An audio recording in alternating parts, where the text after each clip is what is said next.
સોતઠવા lines સ્થિત અંબિકા નિકેતન મંદિર ચંદ્રગ્રહણને કારણે બંધ રાખવામાં આવ્યું હતું. ગ્રહણના સમયગાળા દરમિયાન મંદિરના દરવાજા બંધ હોવાથી પરિસરમાં શાંતિપૂર્ણ વાતાવરણ જોવા મળ્યું હતું.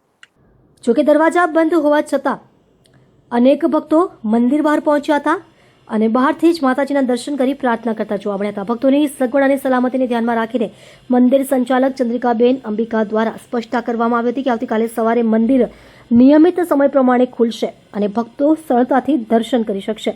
મંદિર સંચાલન તરફથી ભક્તોને અપીલ કરવામાં આવી હતી કે તેઓ અનાવશ્યક ભીડ ન કરે અને કાલે સવારે નિયમિત સમયે આવી દર્શનનો લાભ લે. નોંધનીય છે કે આજે મંદિર બંધ હોવા છતાં કાલે સવારે માતાજીના દર્શન કરવા માટે ભક્તોમાં ઉત્સાહનો માહોલ જોવા મળી રહ્યો છે.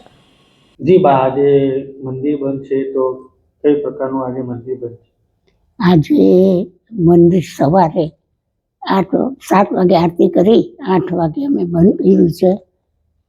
ચંદ્રગ્રહણ હોવાથી અત્યારે 7:30 વેટ લાગી ગયો. રાત્રે 7:30 વાગે પટશે ગ્રહણ. ત્યાર પછી અમે સફાઈ કરી બીજે દિવસે ચંદ્રગ્રહણના દર્શનના હિસાબે ગ્રહણના હિસાબે મંદિર સવારે 7 વાગે આ ડેટા મુજબ ચાલુ રહેશે.